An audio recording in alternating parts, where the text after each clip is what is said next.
Hello, everybody, and welcome to the Lockdown LitFest, where today we have a real treat in store for you. Hands up, all of you, if you've ever heard of Mad Uncle Jack, or if ever you've heard of Eddie Dickens. Well done, Mr. Ardagh, put your hand down at the back.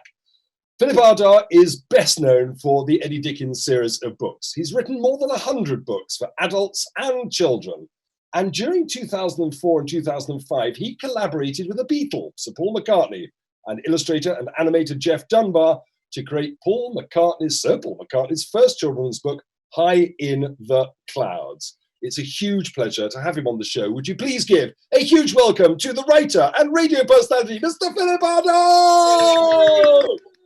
Thank you, Paul. Hello. Very nice to be here in this hermetically sealed studio today. Well, it's very lovely to have you on the Lockdown LitFest. First of all, may I ask, because we are still in the middle of COVID-19 lockdown, hence the Lockdown LitFest. How are you? Are you safe? Are you well? Are you being careful? Are you alert? I am alert. You just take one look at me. There is alert. If you've ever seen alert, here's a prime alert. No, I'm very good, thank you. I'm playing it safe. I think just because they've eased the restrictions doesn't mean we should all be rushing out, kissing and hugging strangers and things. I think we still want to keep a distance. And I can give a very good piece of advice because they talk about staying 2 meters apart. Yeah. And I'm in fact I'm 2 meters 1 millimeter tall. So if you have an inflatable Philip Ardagh or a cardboard cutout Philip Ardagh at home, life size, which I suspect you have one, Paul.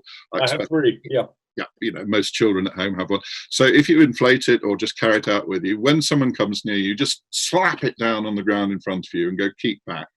I suggest you keep the head bit at your end because with the size 16 feet, if anyone's going to get hit, make sure it's them, not you. But yes, no, in all seriousness, because as you know, I'm a very serious person.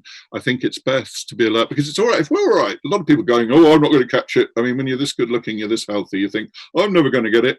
But there are other people, more vulnerable, people without beards, hobbly old people. I don't know what a hobbly old person is. No idea what a hobble is, but, you need to think of others.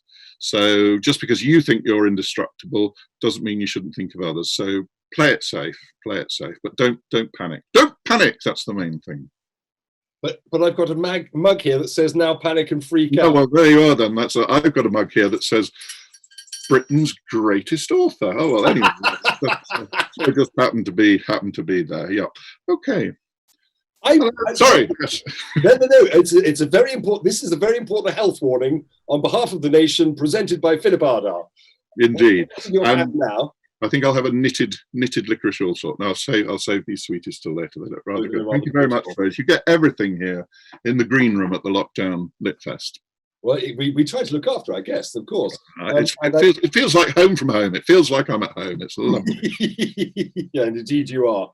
I'm very delighted to say that you're treating this sensibly and wearing a tie. You always wear a tie. You are a very dapper man. Well, I don't know if you've ever been to Pompeii, and I don't mean that's Southampton Football Club or whatever it is, but I mean Pompeii as in Pompeii, where the volcano exploded, hot ash and everything covered people, and then many years later, they chiseled out the lava and everything, and they found these holes in the shape of the people, because obviously the people had burnt away. And then they poured plaster of Paris in the holes, and they were perfect molds for people. So they were able to create the positions these people were in when they died. And I thought, what if I'm in the bath and probably lying there admiring my size 16 feet? I don't wear shoes in the bath, so shoe size is irrelevant, but I'm admiring my feet. And I have lovely toes. I don't know about you, Paul, but my big toe is my biggest toe. My small toe is my smallest toe, and they are arranged accordingly in between. Some people have big toe, then not nice. Hang on, I might have an example here. So if you look at that, you see, obviously, they're lovely, beautiful. So I'm lying in the bath admiring my feet, and I think, what if a volcano erupts and I'm killed? So I thought, I wear a tie in the bath. So at least I said, obviously a respectable man. He even wore a tie in the bath. So that's the level of commitment I have for my legacy. I'm delighted to see this fantastic illustration of the imaginative powers of Philip Ardagh. I think it's the imaginative bowels, children. He said powers, I think. Powers with a P. Yes. Can I take you back to you as a child? Can we revisit the young teenage Philip Ardagh? Were you right? An imaginative literary child? Oh, Oh, Brought up in a sorry, house got of cramp. books. Let me see. Now, obviously, as a teenager, my beard would not have been white. So as I said before, I'm 2 meters, which for the older people in the audience is 2 meters. No, it is 6'7", and I was always tall. I have a son. He doesn't admit to being my son, but he is 16 and he's about 6'5.5". And I imagine that I was taller than him when I was his age. So I was always tall, but now I have an ample girth, which is a polite way of saying you're fat, or I'm fat. I'm not saying you're fat, Paul. You look gorgeous. But then I was beanpole thin, and that made me look really, really huge. So if people trying to describe me, they would just describe my chin, unless they punched me, I bent forward, and then they could see what I looked like. But I've never liked sports. People say, "What football team do you support?" And my interest in football begins and ends with "the." Because once they've got that far, I don't want to know anything more about football. So I've never been interested in sport. Always loved reading. Always loved reading. Always had my nose in a book, but that was more to do with an accident with Ardagh, which is a very strong glue. But we resolved that eventually. But I was always written. I've always written. I was been writing since before I could write. So yeah, always writing, always scribbling on things, always reading. If I was on the loo, toilet, lavatory, bog, if there's a parent watching with you, they can choose which one of those you hear. So if they don't like the word bog, they can block your ears at that stage. Not you, Paul. I'm talking to the children in the audience. I was reading. I like to read shampoo bottles, bleach bottles, anything. So always reading, always writing. But I never really had a plan. I didn't have a plan. When did the writing start? I mean, there's always a transition in a writer's life when they suddenly realize that books are just stories, and the book is the medium, the message is the story, and that people create them, and you can create them too. Yeah, no, I didn't associate. I was a member of something called the Puffin Club, which was an organisation, an ornithological organisation for collecting stuffed birds. But they then had a spin-off. Someone called Kay Webb, wù used to be called Charlotte Webb. No, that's a book by Mr. White, not the one from Breaking Bad. That's for when you're older children. Kay Webb was an editor at Puffin, which was the children's book division of Penguin. And she set up the Puffin Club, and it was fantastic. You'd get this magazine, and it would tell you about authors. It would tell you about Helen Cresswell and people like this. But I never sort of connected the fact that people could make a job doing that. They could earn money either as a part-time thing or as a full-time job. I just sort of took books to be books.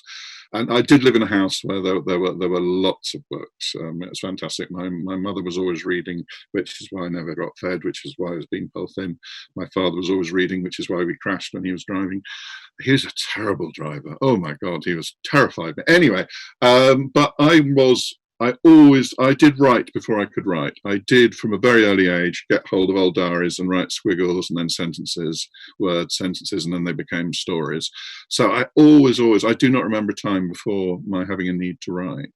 So, but I didn't necessarily connect that with books, strangely. And when it came to getting a job, you're at a posh school and they have things called ACRA forms where you have to fill into which university you want to go to. I conveniently forgot to do that. So I didn't go to university, much to my parents' delight, having spent all that money on my education. But I ended up on the only course in the country for advertising copywriters, which if you ever watch ads on telly or on videos and things like that, someone has to write them, and it's a fantastic job to do, and the ads you see in newspapers and everywhere. And I didn't want to become a journalist, because when you start out as a journalist, you're always writing about Guess the Way to the Cake competitions and scout groups and things.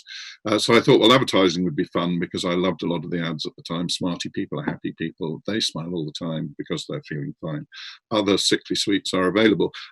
So I remembered all these, and I ended up working in an advertising agency, and I worked in advertising for a few years. So I was paid as a writer then. But then one day I woke up screaming, thinking, I don't want to be putting all my creative energy into selling toilet paper and things.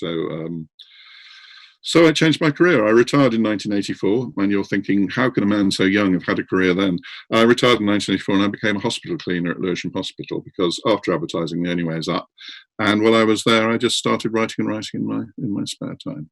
There's a hell of a tradition of British authors who started off, who sort of earned their chops in advertising copyright. Salman Rushdie, of course, wrote Was he came up with the strapline "naughty but nice" or "go to work on an egg"? One of the two. No, "Go to Work on an Egg" was Faye Weldon, who very famously yeah. said, Faye, she was another copywriter, she said, let's get down on all fours and see it from the client's point of view.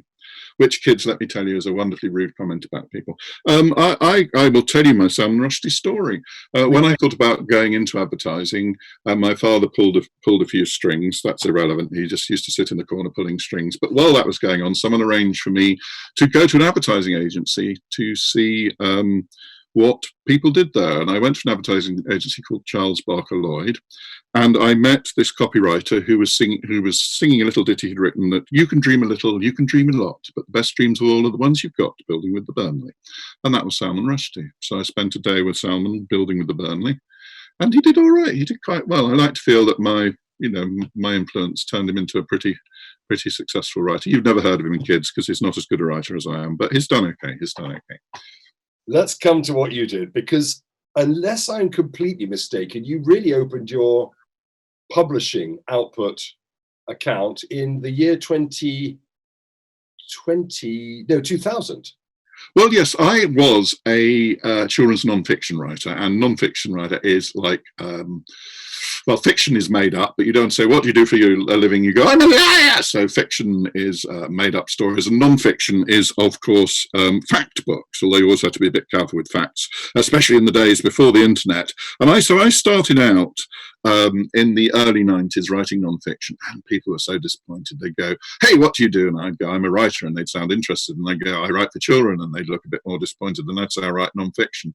So I'd gone from being interesting to, oh, everyone can write for children, to, oh, just telling them facts. I looked like something they'd trodden on, and a bit smelly on the bottom of their shoe. And then along came J.K. Rowling, and people would say to me, ha, are you J.K. Rowling? Which is a bit odd because although, well, let's be honest, her beard, she can afford to have better beard maintenance than me because she's very, very wealthy. And then another thing which people say is you say, I'm a children's author, and they go, will I have heard of you? Think about that, kids. Will I have heard of you? I don't know what you had for breakfast. How do I know if you've heard of me? I mean, that's just this is my olive in a martini glass impersonation. That's such a silly question. So I started out writing non-fiction, and I wrote non-fiction, and then one day I had a book come out. Let me rummage. And very good, the studio has provided me with a variety of books, and the one book while you rummage, can I point out that some of your non-fiction books include The Truth About Fairies? Indeed. The Truth About Love, The Truth About Christmas. Well, indeed, the truth about castles shaped and do dinosaurs snore. Right, the great thing about why castles castle shaped is if they were Christmas pudding shaped, they'd be Christmas puddings. Do dinosaurs snore? I could say what I like because we don't know because they're all dead. These are easy books to write. Yes, The Truth About Christmas was wildly successful, and because people are very lazy, I ended up on a lot of TV shows talking about Christmas traditions. You know, why Christmas pudding round? Was Jesus really born on the 25th of December and things like that? Sorry, my rummaging has failed. So I had great fun writing non-fiction, but then I was always saying I do write fiction as well. You know, I do write fiction, and this was with Faber and Faber. This is the pose you have to strike for a Faber and Faber author photo. Okay, they are very, very serious. And they said, oh, you write fiction, that's lovely. Shut up, Philip, thank you. That's super, that's great. Yes, dear, lovely. But one day, a set of circumstances led to them asking. I wrote a book called The Hieroglyphs Handbook, Teach Yourself Ancient Egyptian. And this was wildly successful because it was the first children's book that actually took hieroglyphs seriously. Other ones would say, take these 26 hieroglyphs when there are over 8,000 of them and you can write with them, but you're writing in English. It's just you're writing it like a code. And I took it seriously, and we sold. That was Faber was just around the corner from the British Museum. It's even nearer now. And they just sold so many copies in there every day that one day the British Museum thought, why don't we make some money? Stop stocking Philip's books, and let's do one of our own. So they did that. But anyway, as you may not know, children, to get your book in your school library, public library, or on the bookshelves, you have to get a team of people going out there saying, buy the book, buy the book. So I've actually, unfortunately, I don't have the English version of it, but I do have the Japanese version of it here. So they said, you need a sales conference where you talk to the people who are going to go out and sell your book to the libraries and things. So I went to the sales conference, and because my beard was even longer, this is my summer plumage. It's a lot shorter, as you know. It's sort of, I don't have to wear clothes in winter. I just let it grow. But I still wear a tie in case there's a volcano when I'm in the bath. The director, the sales director, said, "Wouldn't it be great if we did a ZZ Top gag?" Now, ZZ Top are a very bearded group, so they thought, let's play some air guitar with some ZZ Top, and then you go up and you introduce your hieroglyphs book. So we did the ZZ Top thing. I had no idea what it was all about. Chris McLaren, if you're watching, please explain it one day. And then I walked up onto stage and I started to speak, and they said, no, you're not supposed to be doing it yet. And they made me go and stand at the back of the stage, and some little known woman called P.D. James, who was a best-selling crime writer until she died. Now she's a dead best-selling crime writer. And I just stood at the back looking very, very upset. And then I came forward and I said, "Oh, that was a bit embarrassing. Lucky this isn't live." And people laughed.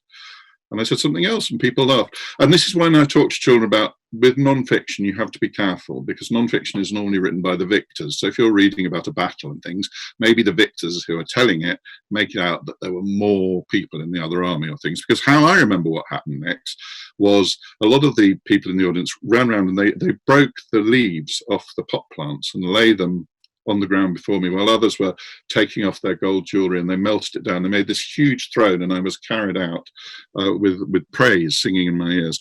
But some people dispute that. But what I do remember is a number of people came up to me and said, "We love your nonfiction. We love but what about fiction?" And I said, well, I've written these letters to my nephew Ben, who was at a very posh school called the Dragon in Oxford, because his parents were living in Russia at a time and there were lots of gangsters around. And I, every week, would send him a letter, and these letters were adventures set in Victorian England, unresearched Victorian England. When you write to your nephew, you don't want to waste time checking things. So this is what you think Victorian England is like without bothering to do any research. And I kept the letters, and I showed them to my editor, Susie Jamby, and they made it into a book. And I don't know if you can see there, this is what the book first looked like.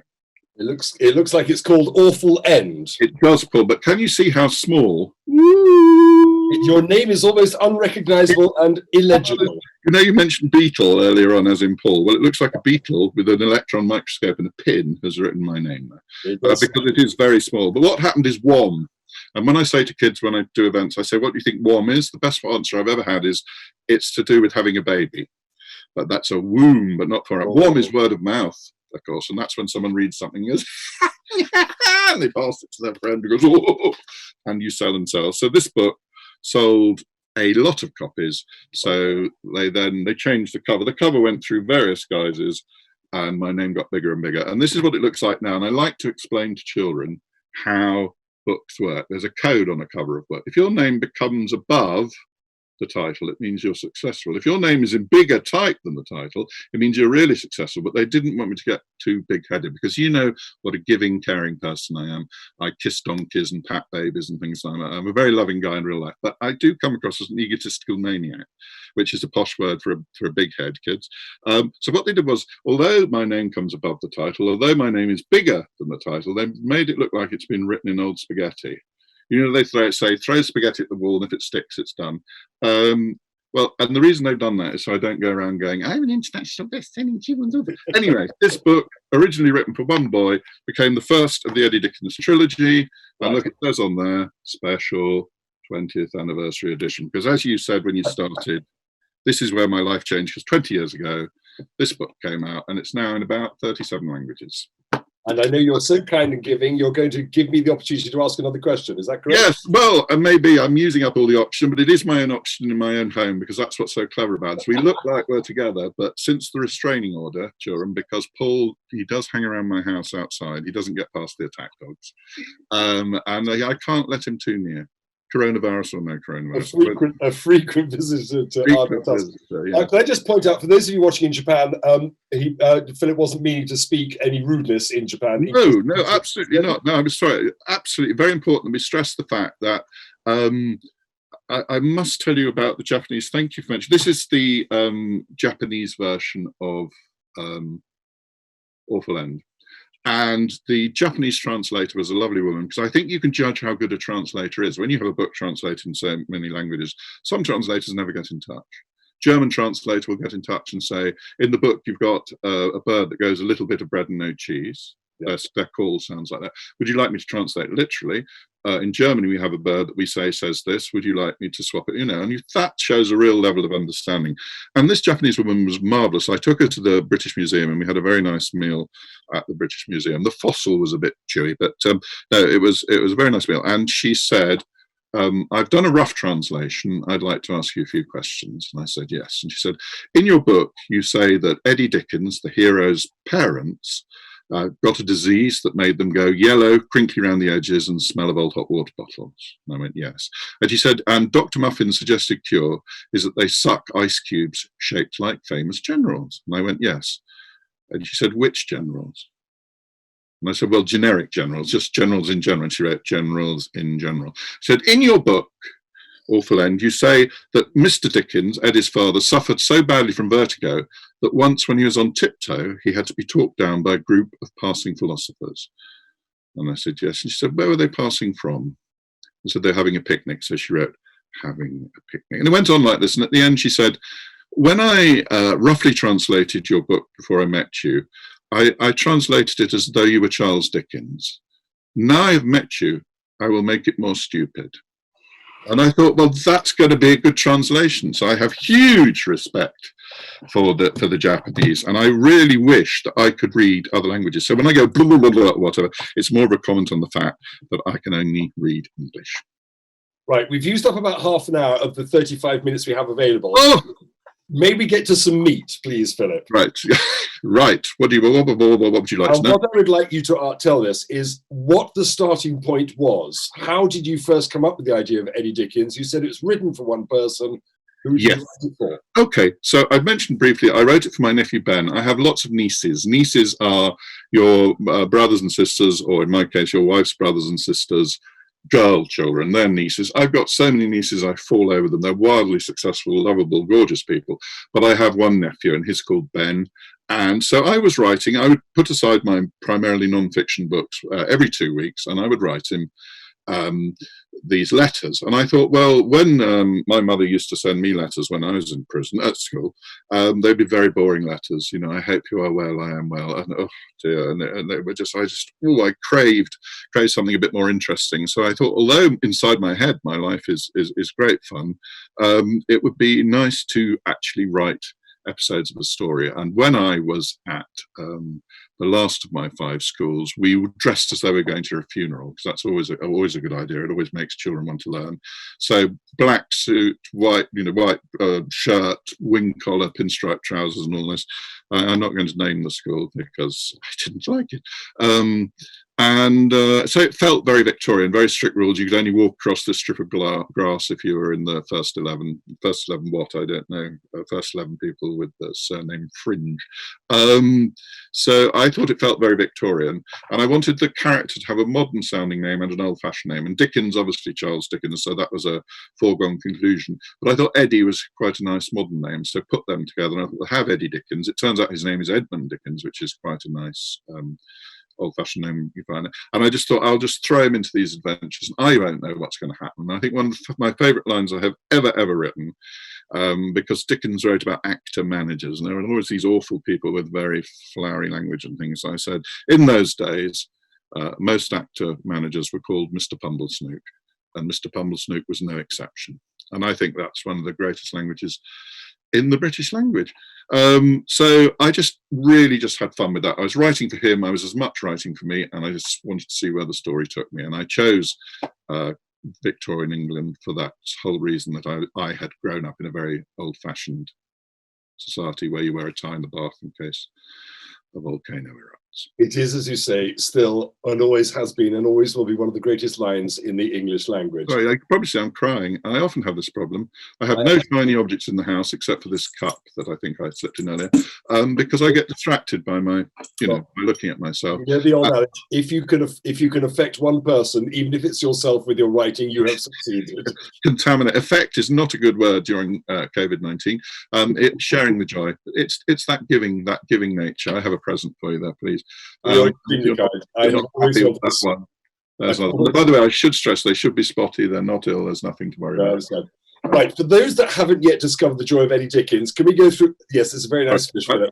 And pay attention. You're back. Pay attention. Very quickly say, went into a shop, saw this fish, loved it, went up, said I'd like to buy it, and they said, "Oh, that's Pamela."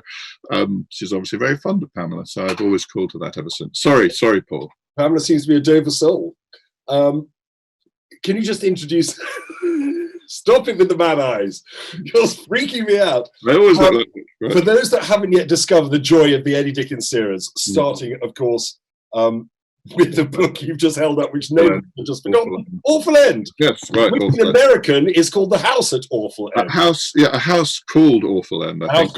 Because they were worried that people wouldn't know what Awful End is. Exactly. Like the Madness of George III. What happened to the first two parts of that movie? Could you please talk us through the classes? We have Mad Uncle Jack, even madder Aunt Maud. Yes, now they're very important. They are, in fact, Eddie's great uncle and great aunt. And the thing about even madder Aunt Maud is we don't know whether she's called even madder Aunt Maud because she's even more mad than Mad Uncle Jack, or whether she's called even madder Aunt Maud because she's even more mad than she used to be. And she has a stuffed stoat called Malcolm. Who's also called Sally. Well, this is the confusion. Mad Uncle Jack thinks that Malcolm is called Sally. And when I was in America once, I was presented with my very own Malcolm made by a husband and wife team called Stuff and Nonsense. I don't think that's their real name. Wonderful. And he had a little collar, and on one side it was engraved Malcolm, and on the other side it was engraved Sally. Yes, anyway, if you can see in this picture, if you look at the front, this is, Mad Uncle Jack. Yep. And I'm doing this without seeing it. And there's a stuffed stoat Malcolm being held out of a window. And even Madder Aunt Maud absolutely loves Malcolm. She adores him. She trims his nostril hair with special little gold clippers. And she is completely barking. And people say to me, "Oh, it'd be great fun to meet Mad Aunt Maud." It wouldn't. Fun to read about. She would drive you mad. And she's obviously based on, all my mad relatives rolled into one, really. So, sorry. I'm so sorry. I do have a question. Why would you trim the nostril hair of a stuffed stoat? I assume it doesn't grow. Well, yeah, but the very good point. Maybe you have to do it first time. I think it does actually say I really should stress, because although I'm a man of extraordinary talent, that I didn't do the pictures, the illustrations for this book. I asked for a chap called David Roberts, and David Roberts did the illustration, and he drew this beautiful picture. Oh dear, I've stolen this book from a school. So can we ignore the bit? I'll just put my hand over the sticker with the schools. I'm a poor man. Anyway, there is, ignore the school sticker, there is a picture of a stuffed stoat with its thread coming to bits, drawn by David Roberts. Now, anyone who knows what a stoat looks like will know that that is a weasel, not a stoat. So David drew this wonderful picture, sent it to me, and I fell in love straight away. I didn't have the heart to tell him that he'd drawn the wrong reference. He obviously had my big book of stoats and weasels, and he'd drawn the wrong one. So in the second book, I said that Malcolm had obviously been stuffed by someone who'd never seen a stoat. I'll let you work that one out. Anyway, so that's why he doesn't look like that. But obviously beautifully stuffed, and I think you can see there's a sort of suggestion of nostril whisker there. Yeah. So obviously probably trimmed it, but I would imagine, and I know that yours is blue, which is interesting. This is exclusive. It's the tummy button fluff. Paul's tummy button fluff is always blue, even if he's wearing just a light coloured top. And maybe, stuffed stoat nostrils are a bit like your tummy button, and maybe she trims off. Thank you for asking. I've never been asked that before. That's a wonderful question. Please see. I'm delighted to have a whole story about a musty mustelid. It's a very good name for tummy button fluff, which we invented in geological classes, which is umbilicalith. Well, there we are, you see. And I gave you an opportunity to show because I know it's all about me, but I remember the little people, because people say, one day you may be going down that ladder. And I said, no, I'll take the elevator. Sorry, that's for the American audience in England, lift. I just wanted you to have, and I thought I've got to get the conversation round to tummy buttons so you can talk about your geology class, because that was so very interesting. Okay, you're very kind. I do like you and admire you greatly. I'm quite a fan of yours. Even this morning. Look at that.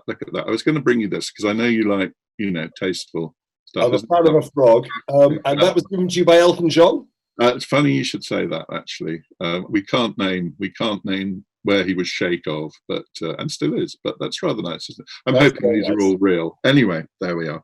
Can you tell us a little bit about another strand of writing of yours, which is Grubtown Tales? Right. And then I want to talk to you about your role in social media. Right. Okay. Grubtown Tales. And that was great fun. I loved writing Eddie Dickens trilogy, then The Further Adventures of Eddie Dickens, 6 books. And Faber and Faber would have been delighted for me to keep on writing them. And interestingly, 20 years later, I'm now interested in revisiting a minor character. So sort of going off at a tangent there, possibly writing about her. Are you allowed to tell us which character? Her name is Lady Florence Bustle. She is a lady's companion, but everyone she is companion to mysteriously dies.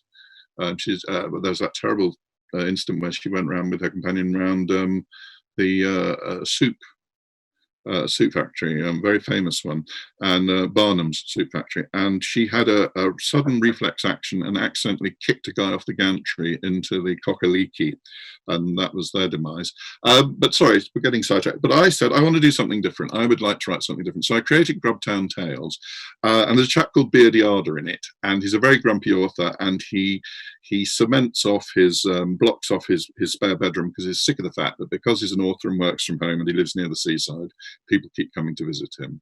So another reason why I called him Beardy Ardagh rather than me is it's really obviously all about my neighbours. I'm denying this. It's not about them at all. No, not really. And I don't want them suing me. And there's the chief of police, for example. His name's Grabby Hanson, and he's a kleptomaniac, but he has matinee idol, which means sort of screen star, good looks. And he's a really successful policeman because he solves some crimes before they've even been committed. And after he's stolen a silver teapot and hidden it under his bed, he'll then search his house and arrest himself. So he has a very, very good track record for theft, but he's a kleptomaniac, someone who can't help stealing things. Hence the name Grabby. So he's the chief of police. And then there's the mayor, Flabby Gomez, who won the town in a raffle. And it's a one-man, one vote town, and he's the man who gets the vote. So it's all very corrupt. So I had just fantastic fun writing these. And when I wrote the first one, they went, "Oh yes, thanks Philip, that's delightful." Then it won the Roald Dahl Funny Prize, which was a very good choice, obviously. I mean, it should have, and it did. So that was great. So I ended up writing about 7 of those and did a mini book for World Book Day and things like that. And I really, really enjoyed writing them. And they were illustrated by a guy called Jim Paylett, who lives in the desert in America. And in my mind, his family is just cactuses dressed up, cactuses, that sort of shape, dressed up wearing a Hawaiian shirt. Maybe draws lipstick on the one he pretends he's married to. So that was great fun as well. Really good fun. What did winning the prize mean to you? I mean, it's a hell of an accolade to get the the Roald Dahl Funny Prize. The Philip Ardagh Prize would truly be. Sorry, yes, you heard my slip up there, didn't you? I could Funny Prize goes to Philip Ardagh. I would like you, but yes, that most of my prizes are won that way. I would like you, Paul, here live on Lockdown LitFest to say that should the coronavirus get me after the 9 weeks of mourning and lying in state at Westminster Abbey, I nearly said at the Abbey National, after lying in state at the Abbey National, which was a building society, it's now bank. If I don't make it, could you please start the Philip Ardagh Memorial Funny Prize? We'd be delighted to do so. But there will, of course, it will involve gun carriages, catafalques, absolutely. But I 21 gun salutes. It'd be nice to live on. Yes, can't even remember the question, but I'm sure it was a good one, Paul. Neither can I, because I wasn't. Grubtown Tales. It was about Grubtown Tales. No, so that was such fun doing that. And winning the prize was great because however successful you are, success is gauged in so many ways. You sell a lot of books, you can afford a beard trim. If you don't have the accolades, you go, well, I've sold so many books, but nobody gives me nice reviews, or nobody. So then you get the nice reviews and you don't get the book sales. There's no happy medium, but it did. It gave me a whole new audience and brought joy to a whole new section of society. Think of that pie chart where there's the gleaming gold sections of people who've read my books or met me, and then there's the black, dark, slightly rotting, stinking bishop section, and the Funny Prize just moved that gold around, and it made them a happy bunny, a happy very bunny. Good. Yeah. Nice props. For those of you watching in black and white, stinking bishop is not an insult. It's actually the name of a cheese. Thank you. No, I would never be disrespectful to a bishop.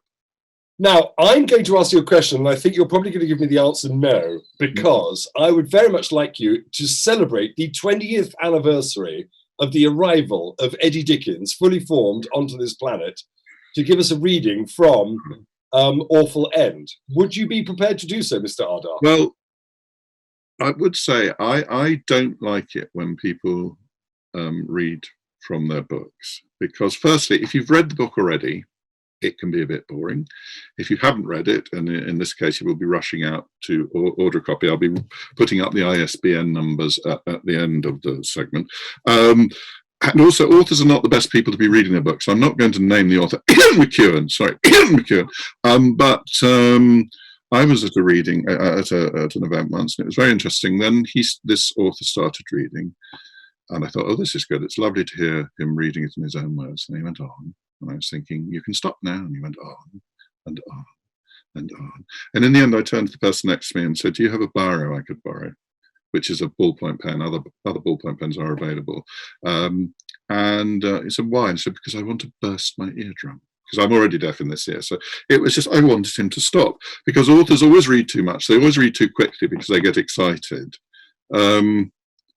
But I'm thinking, I mean, I really, at my events, and I've been doing events for about 25 years. There's a lovely picture of me. David Roberts captured me beautifully there with my more normal length beard. You're hiding from the question, Mr. Ardagh. Right. Yes. Would you do us the honour? I mean, you obviously know how not to do it. And yes. I have a sneaking suspicion you know very well how to do it. And there is a certain pleasure in the author's own words, in the author's own voice. Well, what I'll do is I'll do it, but I will read it slowly, because otherwise, because I've spoken quite quickly in this interview, because what I'm trying to do is, we said 35 minutes, but I thought if I can give an hour and 10 minutes in 35 minutes by speaking quickly, they can always look back at it. But so I'm going to read this quite slowly. You're very kind. You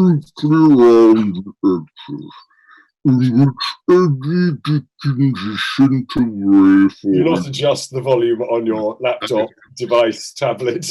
I will read you just a very, very short bit, and I genuinely don't do this. So, when Eddie Dickens was 11 years old, both his parents caught some awful disease that made them turn yellow, go a bit crinkly around the edges, and smell of old hot water bottles.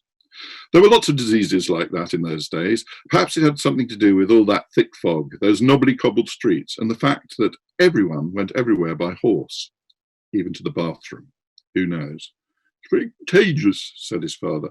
And catching, said his mother, sucking on an ice cube shaped like a famous general. They were in Eddie's parents' bedroom, which was very dark and dingy, and had no furniture in it, except for a large double bed, an even larger wardrobe, and 32 different types of chair designed to make you sit up straight, even if your wrists are handcuffed to your ankles. Why are you sucking an ice cube shaped like a famous general? Eddie asked his parents, who were propped up against piles of pillows in their impressively ugly double bed. Dr. Muffin says it helps with the swelling, said his mother.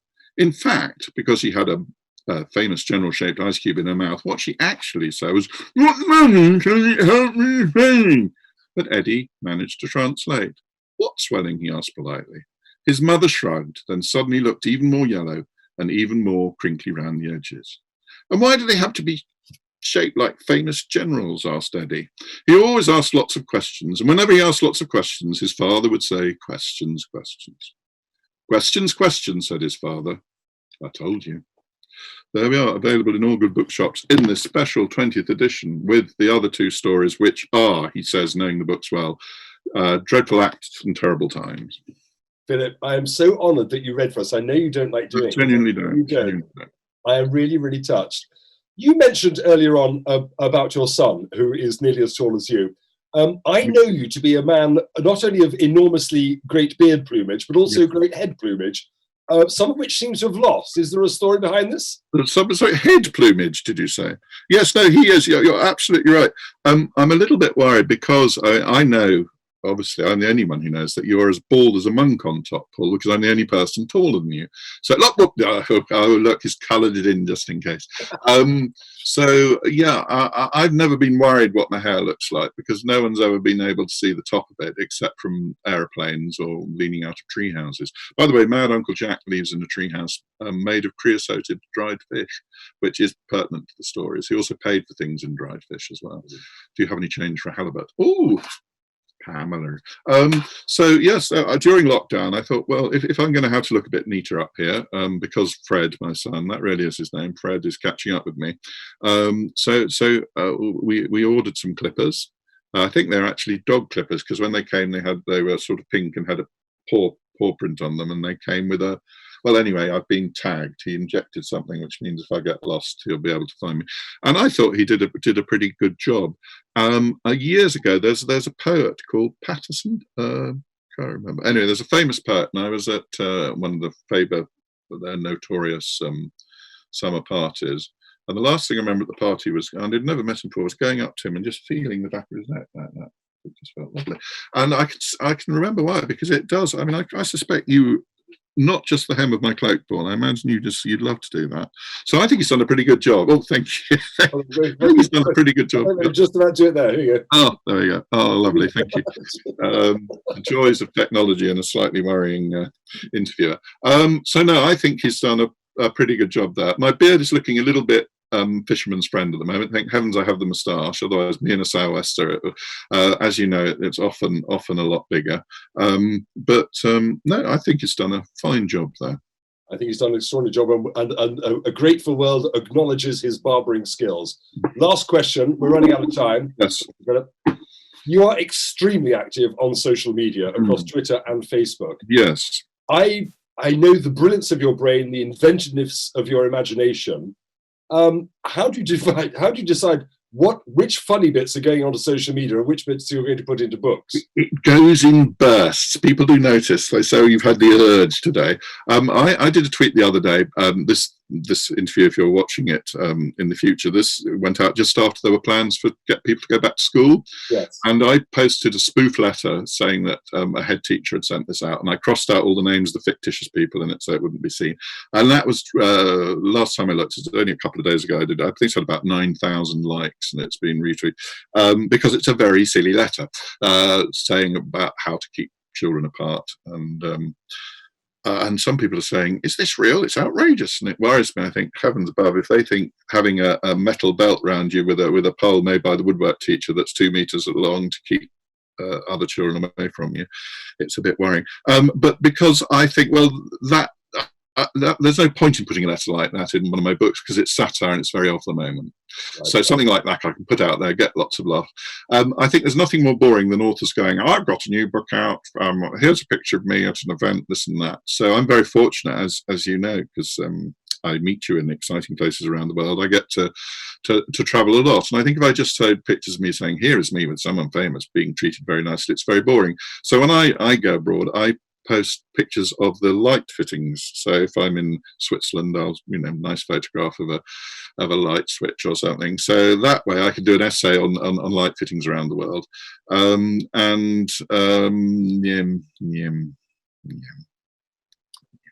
fill in for you. Sorry, right, yes. If I could point you all to Philip Ardagh Twitter feed, which is at Philip Ardagh, ARDH. For adults. I have to say, kids, I suggest that any parents, it's really for adults. That's the other thing. Okay. My books are primarily for children, but my comments are for adults. But the school letter is unbelievably funny. And you may be able to say, it was retweeted back to me as something in all seriousness. Yeah, well, that's great. I love it when people steal things without credit and they take on a whole life of their own. And that's another fun thing. I've done things that I have seen slightly tweaked and come back to me. Always good entertainment. Philip, it's been such a pleasure to have you on Lockdown LitFest. I'm delighted you're safe and well and keeping well. I'm delighted to hear there may be more in the Eddie Dickens series. Yeah, could be interesting. Do we have a timeline on that? Can you give us no, unusually, I normally, because I'm very lazy, I only write books if I'm commissioned to write them normally. I will either go to someone and say, "I'd like to write this book, this is what it's about," and they go, "Marvellous, have this sack of money." Or they'll come to me and say, "We'd love to have a book about albino chicken farming in Herzegovina," and if I'm interested, I'll do it. But in this case, I've actually written the book first. So I've actually written a book about the childhood of Lady Florence Bustle, and I'll fine-tune it, and then I'll see about sending it to my editor. Do you have a title yet? That I won't tell you. It's jolly good though, Paul, but you knew that. It was bound to be. Sadly, Philip's book on albino chicken farming in Bosnia-Herzegovina is not going to be available for quite some time, if ever. However, the 20th anniversary edition of Eddie Dickens and Awful End. Sorry, have I? No, that's good. No, I'm just enjoying the book. I'm just joining in. Yeah. And Awful End is available. Philip, it's been such a pleasure to have you on the show. Please keep on keeping well. Keep on being slightly barking and very beardy, but brilliantly inventive and entertaining. Philip Ardagh, thank you so much. Thank you very much, Paul. I can only imagine what a delight it was talking to me today. Thank you. Bye-bye. To confirm, it was an utter delight to talk to Philip. Thank you for joining us, ladies and gentlemen, boys and girls. Keep safe, keep well, and love the people you love. Take care. Cheerio.